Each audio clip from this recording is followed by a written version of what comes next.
Hola mis queridos MOS, bienvenidos a esta nueva semana gracias por acompañarme en otro capítulo de Materia Oscura.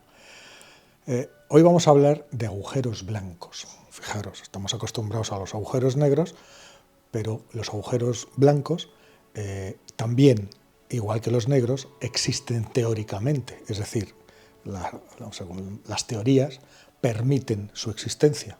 Pero a diferencia de los agujeros negros, nunca los hemos encontrado, nunca hemos visto uno. ¿Qué es lo que hace un agujero negro? Pues se lo traga todo, absolutamente todo. Es una región de espacio delimitada por una frontera invisible, que es el horizonte de sucesos. En el centro hay un punto de infinita densidad, con una gravedad gigantesca, de modo que todo lo que tiene cerca lo va atrayendo, y cuando la materia o lo que sea cruza ese horizonte de sucesos, ya nada puede volver. Todo lo que entra, o sea, se puede entrar, pero no se puede salir. Bueno, pues un agujero blanco sería exactamente lo contrario. Sería un punto también central, rodeado por una región, también con masa, podría tener objetos alrededor, en órbita también, pero en lugar de absorber cosas, las expulsa.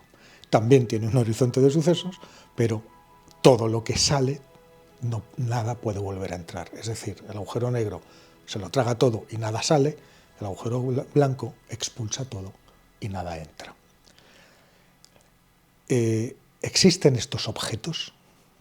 Pues los físicos no lo saben, nadie ha visto uno, nadie ha visto agujero blanco. Pero es que está sucediendo una cosa muy parecida a lo que sucedió hace unas décadas con los propios agujeros negros. O sea, físicos de talla mundial, como, no sé, Steven Weinberg, que era uno de los mejores, de las mejores mentes que nos ha dado la física del siglo pasado, ¿no? Del siglo XX. Bueno, pues decía que eso era los agujeros negros. Cuando hablaba de los agujeros negros, se refería a ellos como una aberración matemática que no podía existir en la naturaleza. O sea, es verdad que en la teoría, en las teorías de Einstein, podías deducir que un objeto muy masivo, muy masivo, muy masivo, se volviera tan masivo hasta el punto de convertirse en un agujero negro, pero se pensaba que eso era una simple posibilidad matemática que no tenía respaldo en la realidad. Tanto es así que incluso me estoy acordando que cuando se descubrió un agujero negro, que era Cisne X1, me parece que en el año 1964, ni siquiera teniéndolo ahí y viendo que había materia que caía dentro, los físicos se resistían a creer que eso fuera un agujero negro. Ese agujero negro, el de Cisne X1, es el de la famosa apuesta entre Stephen Hawking y Kip Thorne, de la cual os he hablado alguna vez. Stephen Hawking, el célebre físico británico, estaba absolutamente convencido de que eso era un agujero negro. Y Kip Thorne, otro físico eminente también, pensaba que no era un agujero negro. Pero apostaron al revés, es decir, Hawking apostó con Thorne y apostó en contra de lo que él mismo creía, es decir, apostó a que no era un agujero negro, y Kip Thorne apostó a que sí era un agujero negro. ¿Y qué es lo que se jugaron? Pues una colección de Penthouse, que es una revista erótica que se vendía. Entonces yo no sé si se sigue vendiendo, me imagino que sí, pues una revista de estas de señoras estupendas, ¿no? Bueno, pues eso fue lo que se apostaron. Y finalmente Hawking ganó, es decir, perdió la apuesta, pero como él en realidad sí que pensaba que era un agujero negro, como efectivamente fue, pues es como si lo hubiera ganado. Él le tocó pagarle a Kip Thorne la colección, la suscripción a Penthouse, pero había un agujero negro. Bueno, esto es una anécdota de científicos, ¿no? La cuestión es que desde aquel momento nos hemos dado cuenta de que hay agujeros negros por todas partes. Por todas partes. Se han encontrado ya un montón, ya nadie los discute. Y claro, ¿y si pasara lo mismo con los agujeros blancos? Porque claro, si lo pensamos bien, los agujeros blancos, si existen, resolverían un gran problema, bueno, más de uno, resolverían alguno de los mayores problemas que plantean los agujeros negros. ¿Qué hace un agujero negro? Se traga materia, ¿vale? Se la come. Nada puede volver a salir, es decir, solamente entra, y todo el mundo pregunta lo mismo. ¿Y toda esa materia a dónde va? ¿Qué hace? ¿Dónde está? La física nos dice que justo en el centro del agujero negro hay un punto de infinita densidad donde acaba todo. O sea, eso es lo que se traga todo, pero se traga la materia, se traga la radiación, se traga el propio espacio-tiempo. Ahí se detiene incluso el tiempo. Ahí se rompen las leyes de la física. ¿Vale? Y ahí nada puede volver a salir. Esto plantea un grave problema, ¿no? Si nada puede volver a salir, se viola el principio de que no se destruye la información. Es decir, todo se transforma, pero nada se destruye. Pero dentro de un agujero negro, dentro de la singularidad, podría parecer que la información sobre cualquier objeto, sobre cualquier cosa, se destruye para siempre. Es decir, no sale, no se transforma en nada más, porque nunca más puede volver a salir. Pero claro, si resulta que todo eso que cae está saliendo por otro lugar, a lo mejor en un sitio apartado del universo, o incluso en otro universo, dentro del multiverso, pues en un universo paralelo, está saliendo a través de un agujero blanco, pues entonces ese problema de la singularidad, que todo lo destruye y todo se lo traga, no existiría. Y el problema de la destrucción de la información tampoco existiría, porque evidentemente esa materia, todo eso que está cayendo en el agujero negro, va a salir por otro lado. Es complicado, pero creo que se puede entender fácilmente con estos ejemplos. Una forma de verlo, hay físicos que dicen, podemos imaginarlo, por ejemplo, ¿qué es lo que hace la materia cuando la lanzas contra algo? Pues rebota, ¿no? Una pelota, la tiras contra el suelo, ¡boom!, rebota. Y cuando rebota una pelota, ¿qué es lo que hace? Pues reproduce, como en cámara hacia atrás, como si estuviéramos rebobinando, el mismo movimiento que hizo cuando caía, ¿no? Cuando cae, va en esta dirección, rebota y vuelve, ¿no? Bueno, pues en el caso de los agujeros blancos sería exactamente lo mismo. Sería una especie de rebote de la materia cuando se topa con la singularidad, rebotaría y saldría por otra parte, pero no solamente la materia, sino también, insisto, el propio espacio-tiempo, porque ya sabéis también que dentro de los agujeros negros y alrededor de los agujeros negros el tiempo mismo y el espacio se deforman muchísimo, ¿no? Pasan cosas muy raras. Ahora hablaremos algunas de ellas. Algunos piensan que es posible que el agujero negro a través del cual las cosas se cuelan y el agujero blanco, que es por donde salen, están conectados. De alguna manera están conectados a través de un túnel que es lo que se llama un agujero de gusano. Hemos hablado en materia oscura de los agujeros de gusano. Es decir, se crea un túnel que es como que la materia, en lugar de viajar a través de la superficie del universo, es como si encontrara una red de metro, de túneles ocultos, y a través de uno de esos túneles se fuera y saliera en otro lugar, en otra estación, que sería un agujero blanco, ¿no? Vale, pero hay una corriente de la física que cree que esto del túnel es demasiado complicado y que no hace ninguna falta. No hace ninguna falta, ¿por qué? Porque, según lo que dicen, y aquí es el punto fundamental, es un agujero blanco estaría exactamente en el mismo sitio que el agujero negro, pero en el futuro del agujero negro. Es decir, se trata de lo mismo, de un mismo objeto. Nosotros lo estamos viendo ahora como agujero negro y cuando pase el tiempo suficiente ese agujero negro se va a transformar en un agujero blanco. Y en lugar de seguir tragándose cosas, va a empezar a escupirlas. Muy bien. ¿Y esto cómo se come? ¿Hemos visto eso? Esto se explica con fenómenos cuánticos. Claro, los físicos dicen, si las leyes de la física de Einstein, ¿no?, que es la que predice estas cosas, se rompen en la singularidad, si dejan de funcionar en ese punto, pues no podemos utilizar esas mismas leyes para explicar lo que sucede en ese punto. Es de cajón. Tiene que haber otro tipo de leyes que expliquen o que nos sirvan para explicar qué es lo que está pasando en ese punto, en esa singularidad. No nos vale la relatividad, porque sus predicciones se vuelven locas. Bueno, pues eso es la mecánica cuántica. Es decir, podría haber una serie de fluctuaciones cuánticas que permitirían, por ejemplo, hay una propiedad que es el efecto túnel, que es una propiedad de las partículas que se aprovecha incluso para construir aparatos médicos, ¿no? Pues estos aparatos de radiodiagnóstico que funcionan por efecto túnel. El efecto túnel es una partícula, imaginaros, que está capturada dentro de un núcleo atómico, no podría salir, según la mecánica clásica, según la física clásica, no podría salir de ahí de ninguna manera. Pero la mecánica cuántica permite que genere una especie de túnel que la permita salir, vencer las fuerzas que la retienen dentro del núcleo atómico y salir. Bueno, pues hay microscopios de efecto túnel que explotan esto, ¿no? Bueno, pues de esa misma manera, un agujero negro podría terminar transformándose en un agujero blanco, con efectos cuánticos. Y eso nos lleva a otra pregunta. Claro, la ciencia es lo que tiene, ¿no? Una pregunta enlaza con la otra.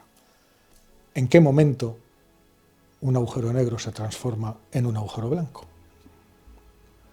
¿Qué es lo que tiene que pasar para que un agujero negro se transforme en un agujero blanco? Aquí tenemos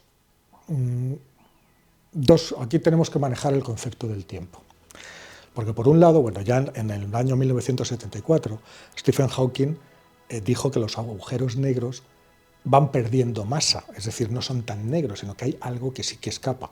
Es la radiación Hawking. No me voy a detener ahora a contárosla, ya os la he contado en otros vídeos, que si no nos vamos mucho. Pero bueno, quedaros con eso, que los agujeros negros se van evaporando muy lentamente. Pero claro, un agujero negro para evaporarse a través del efecto de la radiación Hawking tarda millones o miles de millones de años, una barbaridad. Y sin embargo, este efecto túnel, esta materia cuando entra dentro del agujero negro y va hasta la singularidad y se produce el efecto cuántico que permite el rebote, esto sería muy rápido, sería en cuestión de minutos o de segundos. Entonces, ¿cómo casar un agujero negro que se evapora, tarda miles de millones de años, una cosa tan lenta, con la rapidez? Porque si no, tendríamos que estar viendo agujeros negros transformándose en blancos continuamente, ¿no? Porque lo hacen de una manera muy rápida. La materia cuando entra tarda muy poco en llegar hasta el centro, hasta la singularidad, y ahí es donde se produciría el cambio. La cuestión está en lo que os decía antes, en la deformación del tiempo. Sabemos que los agujeros negros, que son objetos muy masivos, deforman el espacio de una forma brutal y deforman el tiempo. Es decir, en el interior de un agujero negro, visto desde fuera, el tiempo tiende a ralentizarse e incluso a detenerse cuanto más cerca estamos del centro. En el centro el tiempo se detiene. Es decir, si nosotros estuviéramos viendo, imaginaros, a una nave entrando dentro de un agujero negro, para nosotros se pararía en el borde o iría lentísima, lentísima, lentísima, lentísima, y podríamos estarla mirando, no sé, me lo invento, 2000 años hasta que la veamos entrar directamente. Sin embargo, para los astronautas que hay dentro de la nave, todo sería normal, irían y caerían en unos pocos segundos. Es decir, esta distinta percepción temporal, si estás fuera o si estás dentro, pone de acuerdo el hecho de que tarde tantísimo tiempo en evaporarse un agujero negro y el hecho de que la materia en realidad tarde muy poco y se tendrían que transformar en agujeros blancos en cuestión de minutos, no de miles de millones de años. Es decir, nosotros estaríamos viendo el proceso de transformación de un agujero negro en un agujero blanco, lo estaríamos viendo en una supercámara lenta. ¿Y esa supercámara lenta cuánto tiempo nos lleva? Bueno, pues eso también depende. También depende de qué tipo de agujeros negros estemos hablando. Tenemos agujeros negros de vida larga y de vida corta. Tenemos que ver de cuáles estamos hablando. La cuestión es que si los agujeros negros tienen una vida muy larga, es decir, se tardan muchísimo tiempo en transformarse, pues entonces es posible que el universo no haya avanzado lo suficiente como para que los agujeros negros se estén transformando ya en agujeros blancos, con lo cual nosotros lo que vemos son agujeros negros, pero todavía no ha pasado el tiempo suficiente para que estos se transformen en agujeros blancos. Pero imaginaros, como dicen las teorías, que durante el Big Bang se formaron una millonada de microagujeros negros, muy pequeñitos, o sea, de talla subatómica, de talla microscópica. Son los agujeros negros primordiales, los físicos los están buscando. Hay pistas, pero tampoco se ha encontrado todavía ninguno, pero debería de haberlos y por todas partes. Bueno, pues estos microagujeros negros ya podrían haberse transformado en agujeros blancos. Lo que pasa que son tan pequeños que la masa que tendría cada uno de estos microagujeros, pues no sé, podría ser un microgramo, y eso, por muchos que haya, no lo podemos detectar. Pero fijaros, que si eso fuera así, si estuviéramos rodeados por miles de millones de microagujeros blancos, aunque no los podamos ver todavía por cuestión de tecnología, pues se habría resuelto otro gran problema, que sería el de la materia oscura. La materia oscura podría ser, que no la vemos ni la encontramos, podría ser que estuviera hecha de estos microagujeros negros originados en el Big Bang, que se han transformado en agujeros blancos y que están sacando, y que esa es la materia oscura que nos falta con todas esas propiedades que no somos capaces de ver. Eso por un lado. Y sin embargo, si fueran de vida corta, es decir, si los agujeros negros más grandes, los de tamaño estelar, tardaran menos tiempo en transformarse en agujeros blancos, pues debería de haber algunos, o unos cuantos, que ya se han transformado. Y estos deberían tener una masa un poco más grande. Un agujero negro estelar podría ser un agujero blanco más o menos de masa planetaria. Y eso ya sería más fácil de detectar. ¿Qué es lo que veríamos? Bueno, pues según los cálculos, un agujero blanco de masa planetaria, es decir, que viene de un agujero negro que se ha transformado en agujero blanco, siempre y cuando tengan vida corta, estamos en el supuesto de la vida corta. Bueno, pues emitiría fortísimas flashazos y radiaciones en microondas y en ondas de radio. ¿Os suena? Hemos hecho vídeos enteros sobre emisiones rápidas, estallidos rápidos de radio y estallidos rápidos en distintas longitudes de onda que no se sabe qué son y no se sabe de dónde vienen. Bueno, ¿y si esos estallidos rápidos de radio que detectamos como puntos flashazos en el cielo, que duran microsegundos, pero que llevan dentro la energía de millones y millones de soles en ese microsegundo? ¿Qué pasaría si eso fueran agujeros blancos estallando? Y nosotros lo estamos detectando, pero no sabemos que son agujeros blancos. Es decir, podríamos haberlos visto y no habernos dado cuenta. Sencillamente, no haberlos identificado como agujeros blancos. Es una posibilidad realmente fabulosa. Un poquito como resumen de todo lo que hemos contado. Yo sé que hoy ha sido un capítulo un poco duro, pero es que es precioso. Agujeros negros y agujeros blancos podrían estar relacionados. Es decir, un agujero blanco podría ser una fase de evolución de un agujero negro a la que todavía no hemos llegado porque, si son de vida muy larga, probablemente todavía no ha dado tiempo en que se transformen. Pero si fueran de vida corta, hemos visto que ya debería de haber alguno por ahí y que incluso podríamos haberlo detectado. Un agujero negro es una región de espacio que todo se lo traga, todo entra, pero nada sale, y un agujero blanco es justo la imagen en el espejo. Todo sale, pero nada puede entrar. A través del horizonte de sucesos, nada puede, una vez que sale, nada puede volver a entrar. Las teorías permiten igualmente unos que otros, los negros que los blancos. Los negros, hasta hace poco, tampoco se pensaba que fueran posibles, incluso los físicos más importantes, hasta que al final no hubo más remedio, se descubrieron y ahora sabemos que están por todas partes. ¿Nos va a suceder lo mismo con los agujeros blancos? Es posible. Todavía no ha llegado ese momento, pero llegará y yo pienso que con todas estas ideas y con unos instrumentos científicos cada vez más precisos y sobre todo sabiendo qué buscar, lo mismo nos llevamos una sorpresa antes de lo que nos imaginábamos. Esto es la historia que os quería contar hoy. Espero que os haya gustado esta historia de agujeros blancos. Nos vemos en una semana. Somos Mu. Y aprovecho para pediros a los que no estáis suscritos que os suscribáis, que no hay más que darle un clic. Si os gusta el canal, suscribíos.